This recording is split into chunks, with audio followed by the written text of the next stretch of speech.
So, may mamamanifest kayo na parang dadating na pera mga kapiksi, no? If you are attracting money, if you are praying for money, or if meron kayong mga financial help na inaantay, ma-attract nyo siya papunta sa inyo, guys. Kaya nga ito, 'di ba? Ito nga yung lumabas dun sa reading nyo mga kapiksi. Sana ba yun? Wait lang, halughugin ko. Ayan, 'di ba? Abundance. Matuto lang kayong mag-antay mga kapiksi kasi dadating ito sa inyo. So for some of you guys, these are manifestations when it comes to money, mga kapiksi, abundance, kasaganaan. So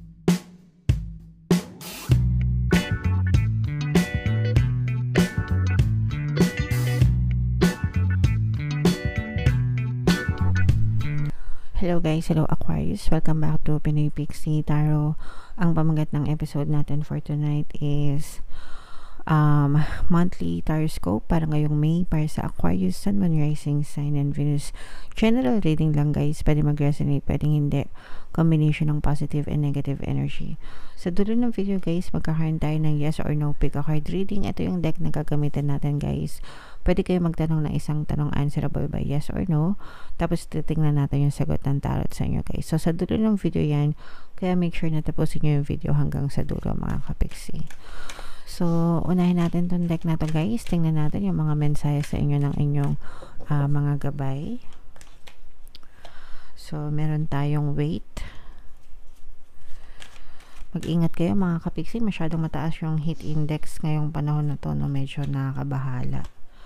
Meron tayong there's something better. Wow. And then yung last na message para sa inyo guys.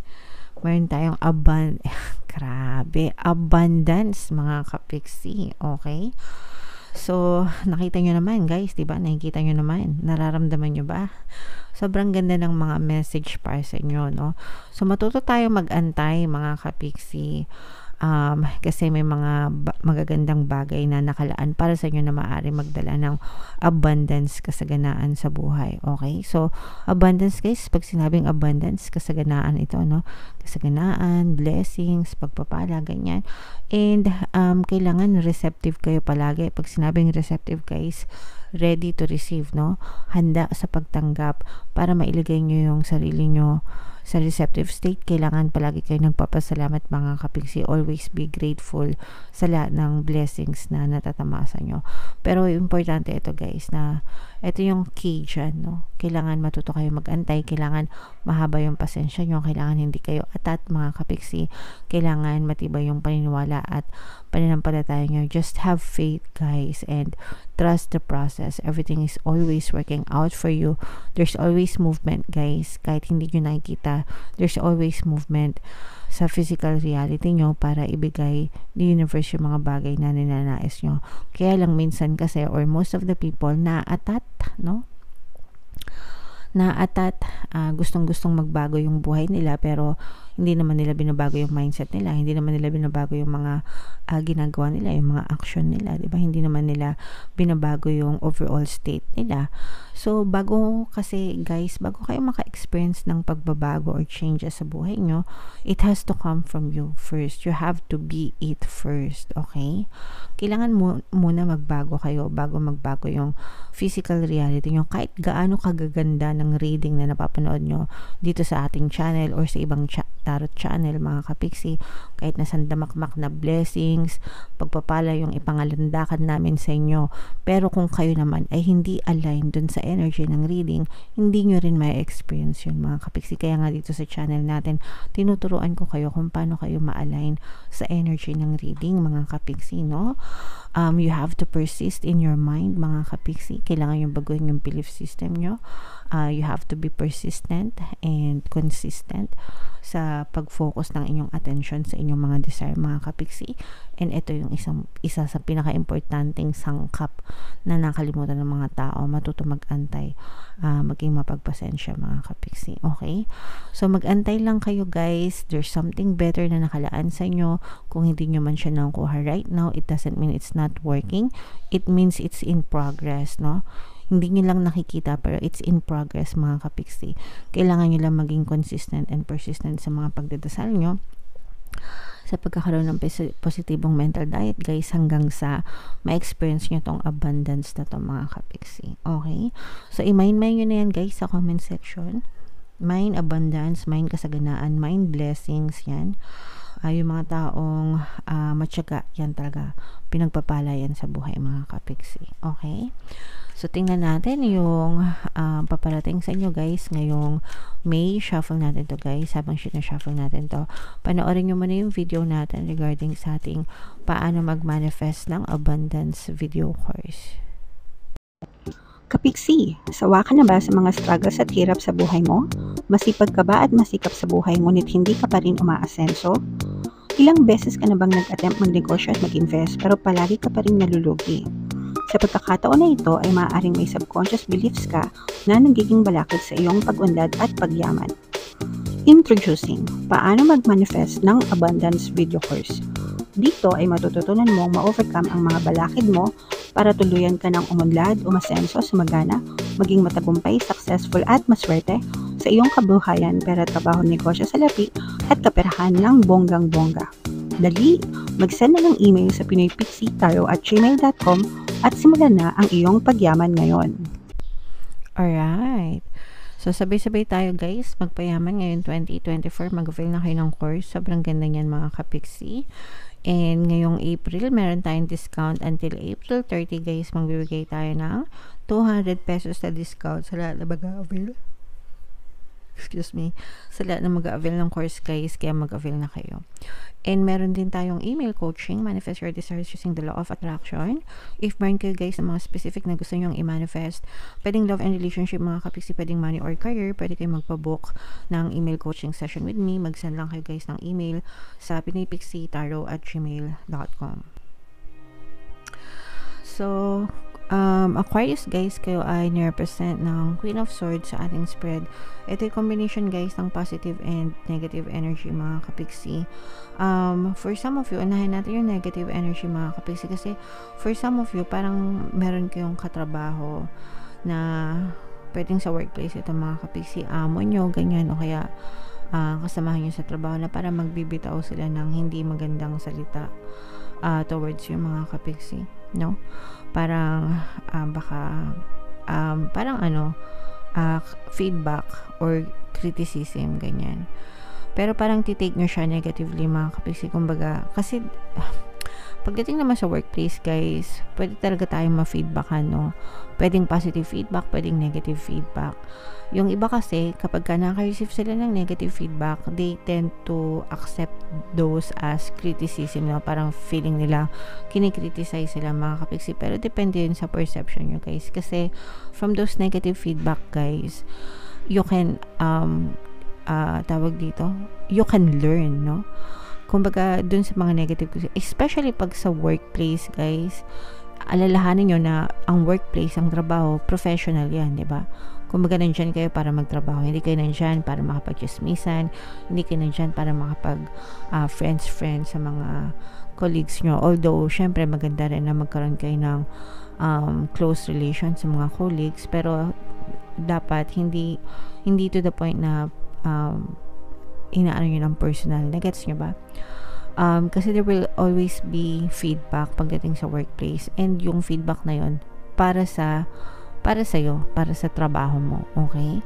So wag kang magbalat sibuyas na kinikriticize ka, ganyan. Pero gamitin mo siya as feedback to do better mga kapiksi sa trabaho nyo. Kasi parang yun yung iba sa inyo, masyado kayo nagiging maselan, nagiging balat sibuyas, no? Pagdating sa mga ganun bagay, wag ganun guys, kasi pag ganun, edi parang feeling mo kalaban mo na yung buong mundo. Diba? So wala nang room for growth and improvement. So yun yung isipin nyo, there's always a room for growth and improvement mga kapiksi, para mag-improve din kayo guys. Alright? And then sa positive naman guys, sobrang ganda naman ng energy nyo, because yung iba sa inyo guys, pwedeng may mga bagong kontrata na dumating kayo. Ito parang dream job nyo guys, no? Dream job. Parang let's say for example, baka balak mo mag-resign dyan sa trabaho na yan, tapos lilipat ka ng ibang trabaho, mga kapiksi. O kaya naman, hindi ka magtatrabaho, magnenegosyo ka na, ganyan. Ito yung bagong simula sa'yo. Pero ito, parang dream job mo. No? Ibig sabihin, ito talaga yung gusto mo.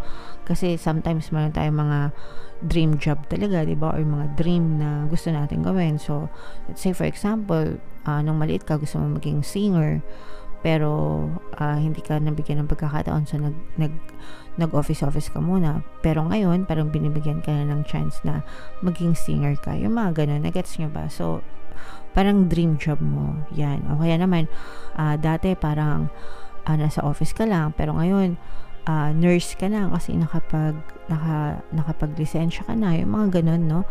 So, congrats sa inyo mga kapisi. Kasi for some of you talagang parang dream job, lumalapit na sa'yo yung dream job nyo, mga kapiksi. Alright? Okay. And then, what else? Tingnan pa natin, guys. Meron ditong presence ng fire sign, Aries, Leo, Sagittarius. Wow! For some of you, maaring may air element kayo or fire element sa inyong natal chart, mga kapiksi. And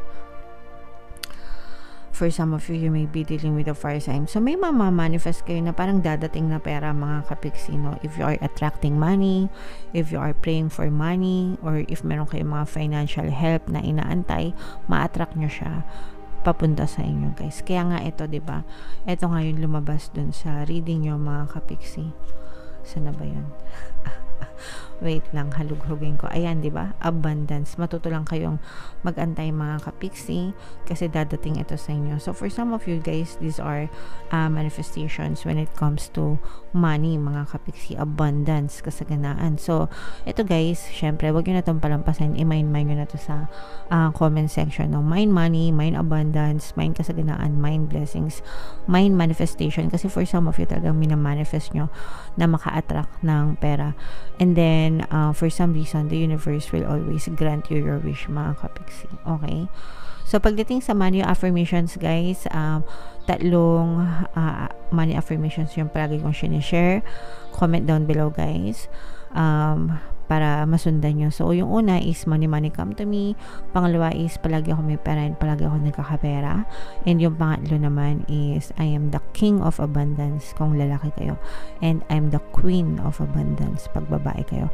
So, yung mga money affirmations na yan, guys, pakinggan nyo lang palagi or sabihin nyo lang palagi para ma-attract nyo yung pera sa buhay nyo. Huwag nyo lang isipin kung paano or kailan dadating.